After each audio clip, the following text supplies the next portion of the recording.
नमस्कार दोस्तों, मैं राकेश वर्मा आप सभी का स्वागत करता हूं आपके अपने परिवार एसएन गुरुकुल पर। साथियों, आप सभी लगातार कई महीनों से एसएसके के पाठक के द्वारा बताए खबरों को समाचार पत्रों में पढ़ते आए हैं। कुछ न्यूज़ चैनल्स पर भी आप सुने होंगे, देखे होंगे, कुछ यूट्यूबर्स भी आपको बताए होंगे कि अब बिहार के सरकारी विद्यालय, मध्य माध्यमिक और उच्च माध्यमिक निजी शैक्षणिक संस्थानों के जैसे ही सुविधाओं से लैस हो जाएंगे। लेकिन कौन से ऐसे सरकारी विद्यालय हैं, वो सरकारी विद्यालय कहाँ हैं और कितने हैं, यह हमें समझने की आवश्यकता है और विचार करने की आवश्यकता है। साथियों, ये जो निजी शैक्षणिक संस्थानों के सापेक्ष ही जो सुविधा मुहैया कराए जाने की बात कही जा रही है लगातार, ये उन सरकारी विद्यालयों में किया जाएगा जो शहरों में हैं। गाँव में जो सरकारी विद्यालय हैं वहाँ पे इस प्रकार की सुविधाएं अभी तत्काल नहीं दिए जाएंगे। भविष्य में दिए जाएंगे, कब दिए जाएंगे यह कह पाना मुश्किल है। लेकिन शहरी सरकारी विद्यालयों में ये कार्य शुरू कर दिए गए हैं। अब कौन कौन सी सुविधाएं हैं जो निजी शैक्षणिक विद्यालयों में हैं लेकिन सरकारी विद्यालयों में नहीं हैं, तो आप सभी को ज्ञात होना चाहिए। जो निजी शैक्षणिक संस्थान हैं, बड़े बड़े जो सीबीएसई बोर्ड से एफिलिएटेड हैं, तो उन शैक्षणिक संस्थानों के प्रत्येक कक्षाओं के जो फर्श हैं उसमें टाइल्स लगा हुआ है, अच्छे प्लास्टर्स हैं, अच्छे पेंटिंग्स हैं, पेंट्स हैं। सभी कमरों में हो सकता है पंखा और कूलर भी लगाए गए हों या एसी भी लगाए गए हों। शौचालय जो है वो साफ़ सफाई रहती है, चौबीसों घंटा शौचालयों में पानी का सुविधा होता है। पेयजल की सुविधा उत्तम है, शुद्ध पेयजल वहाँ पे उपलब्ध है। सभी क्लासेज में स्मार्ट बोर्ड लगे हुए हैं, डिजिटल बोर्ड लगे हुए हैं। वहाँ पे आईसीटी लैब्स हैं, ऑडिटोरियम हैं एवं अन्य प्रकार के सुविधाएं हैं। खेल के मैदान है, खेलने के सामग्री हैं, म्यूजिकल इंस्ट्रूमेंट्स हैं। काफ़ी सारे वहाँ पे अवसर दिए जाते हैं वहाँ के बच्चों को, छात्र छात्राओं को। तो हालांकि निजी शैक्षणिक संस्थानों के सापेक्ष सरकारी विद्यालयों में सारी सुविधाएं मुहैया करा पाना यह मुश्किल सा है, लेकिन हाँ, उसके सापेक्ष कुछ तो सुधार होंगे जो होने चाहिए। ऑडिटोरियम की व्यवस्था नहीं हो पाएगी, म्यूजिकल इंस्ट्रूमेंट्स नहीं दिए जा सकेंगे, लेकिन टाइल लग जाएंगे, क्योंकि टाइल लगाने में जो है वो उसमें पैसा आराम से कमाया जा सकता है, उगाही किया जा सकता है। पेयजल की बेहतर सुविधा के नाम पर कौन सा खेल होता है यह देखने योग्य होगा। स्मार्ट बोर्ड सभी कक्षाओं में लगाए जा सकते हैं, बैठने का उचित प्रबंध किया जा सकता है, शुद्ध पेयजल की व्यवस्था की जा सकती है, खेलकूद की सामग्री खरीदाया जा सकते हैं। हर जगह सरकारी विद्यालय जो खास करके शहरों में हैं इक्का दुक्का, तो कैंपस उतने बड़े नहीं हैं कि वहाँ पे जो है बहुत बड़ा गेम्स वहाँ पे हो सके, लेकिन छोटे छोटे खेल वहाँ पे खेले जा सकते हैं जिसकी सामग्रियाँ विद्यालय को मुहैया की जा सकती हैं। आईसीटी लैब्स वहाँ बनाए जा सकते हैं, लेबोरेटरी वहाँ पे बनाए जा सकते हैं, पुस्तकालय का निर्माण हो सकता है, पुस्तकालयों में बेहतर पुस्तक हो सकते हैं, अलग अलग प्रकाशन के, अलग अलग विद्वानों के। तो ये सारी सुविधा मुहैया कराया जा सकता है। अच्छी बात है, होने चाहिए। लेकिन मैं आंकड़ों के ऊपर जाने से पूर्व मैं आपको बता देना चाहता हूँ कि बिहार गाँवों का देश है, गाँव का राज्य है। भारत हमारा गाँवों का देश है और बिहार गाँवों का राज्य है। यहाँ पे शहरों से अत्यधिक गाँवों में लोग रचते बसते हैं, और सरकारी विद्यालयों की यदि बात किया जाए तो शहरों की अपेक्षा गाँवों में अत्यधिक है। आप यदि देखें तो 99% आपको सरकारी विद्यालय जो है वो आपको गाँवों में मिलेंगे। शहरों में भी यदि मिलेंगे तो शहर में ही पूर्णतः आपको एका दुक्का ही विद्यालय देखने को मिलेगा, और शहर के इर्द गिर्द जो गाँव है वहाँ पे आपको विद्यालय मिलेंगे। लेकिन अब एसीएस के पाठक जो शहर बोल रहे हैं, शहरी सरकारी विद्यालय बोल रहे हैं, आखिर उनका परिभाषा क्या है यह वही जानेंगे।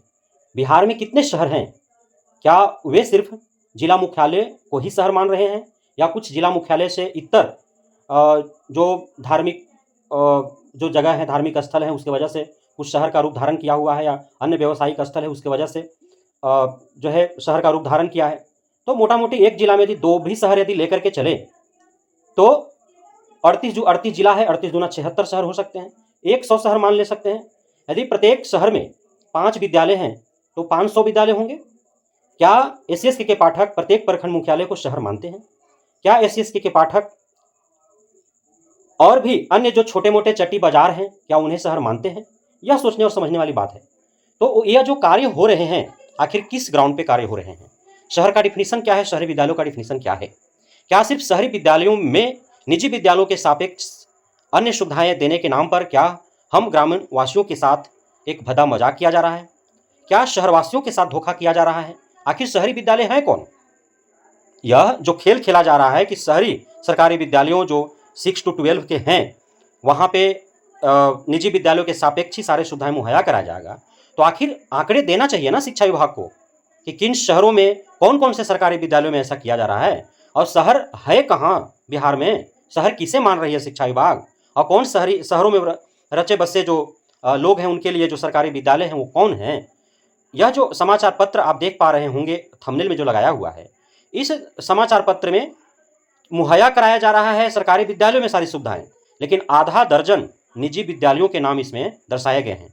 यह जिस शहर का खबर है उस शहर की मैं बात कर रहा हूँ, एक भी सरकारी विद्यालय का नाम इसमें अंकित नहीं है, लेकिन आधा दर्जन निजी विद्यालय जहाँ पे अत्यधिक सुविधाएं हैं उन आधा दर्जन निजी विद्यालयों के नाम बताए गए हैं। आप जहाँ पे हैं वहाँ पे आप विचार करें कि शहर आपके नज़दीक का कौन सा है और उस शहर में कक्षा 6 to 12 के लिए कितने विद्यालय हैं और किन किन विद्यालयों में SCSK के पाठक के द्वारा बताया जा रहा है कि ये कार्य कराए जा रहे हैं, तो कहाँ हो रहा है ये कार्य, यह सोचने और समझने की बात है। यदि प्रत्येक प्रखंड मुख्यालय को भी यह शहर माना जाए तो एक प्रखंड मुख्यालय में 1 या 2 विद्यालय हो सकते हैं, इससे अत्यधिक नहीं है। और 1 या 2 मान लेते हैं तो टोटल 534 प्रखंड है, तो 534 दूना 1068 विद्यालय वैसे हो गए। प्रत्येक यदि जिला मुख्यालय की बात किया जाए तो प्रत्येक जिला मुख्यालय में भी यदि 5 होंगे, 5 भी होंगे तो कितना हो गए, सोचने वाली बात है। तो 40 बच्चे 200 मोटा मोटी मान लीजिए, है ना, तो कितना हो गया 11 दूनी 1300। और अनुमंडल मुख्यालय को भी यदि मान लेते हैं तो 1500 के आसपास विद्यालय पहुंचते हैं। टोटल जो 6 to 12 तक के जो विद्यालय हैं पूरे बिहार भर में उसकी संख्या हजारों में है।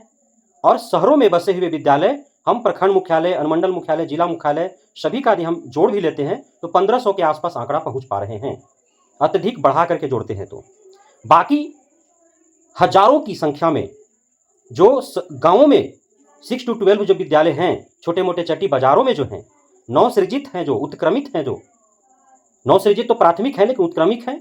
6 to 8 को 9-10 में तब्दील किया गया, 9-10 को +2 में तब्दील किया गया, उत्क्रमित है ना, प्राथमिक को उत्क्रमित करके मिडिल बनाया गया। तो ये जो नए नए उत्क्रमित जो गाँवों में हैं या छोटे चट्टी बाजारों में हैं, तो उन विद्यालयों का क्या, उन विद्यालयों में निजी विद्यालयों के सापेक्ष कब सुविधा उपलब्ध कराई जाएंगी। प्रथम फेज में तो आप शहरों में जो 6 to 12 सरकारी विद्यालय है वहाँ पे आप ऐसा सुविधा मुहैया करा जा रहे हैं जिसकी संख्या बेहद कम है, मात्र 1% हम लेकर के चलते हैं। यदि 5% भी कर दे तो भी तो 95% जो गाँवों में हैं 6 to 12 विद्यालय, उनमें कब यह सुविधा होगा। तो क्या यह भद्दा मजाक नहीं है। ग्रामीण सुदूर ग्रामीण इलाकों में रहने वाले जो अंतिम पायदान पर बसने वाले जो लोग हैं उनके बच्चों के साथ ये मजाक नहीं है। उनके लिए कब सुविधा मुहैया की जाएगी। सभी सुविधाएं क्या शहरों में ही दी जाएगी? पूर्व से भी सारी सुविधाएं शहरों में ही है, गाँवों में सुविधाएं हैं कहाँ। और अब जब सरकार की तरफ से भी सुविधा दी जा रही है तो वह 1-2-5% जो शहरों में है विद्यालय उनमें सिर्फ सुविधा मुहैया करा करके और एक सिर्फ अपना फोकस जाया किया जा रहा है। तो यह क्यों, आखिर क्यों, कब तक ये दिखावे का विकास किया जाएगा। और मेरा यह मानना है कि जो दिखावे का विकास होता है वो जानबूझकर किए गए विनाश के समान होता है। इसलिए इस विकास से गाँवों के सरकारी विद्यालयों में पढ़ने वाले हमारे जो अंतिम पायदान पर बसने वाले समाज के जो लोग हैं उनके साथ यह एक गाली के समान है, उनके साथ एक भद्दा मजाक है, धोखा है, विश्वासघात है। क्योंकि सरकार सिर्फ शहरों के मतदाताओं से नहीं चलती, सरकार गाँव में रहने वाले मतदाताओं से चलती भी है।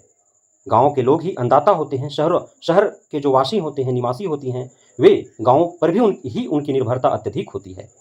गाँव के लोग चूँकि शहर की ओर क्यों जा रहे हैं, इसलिए कि सुविधाएं नहीं है गाँव में।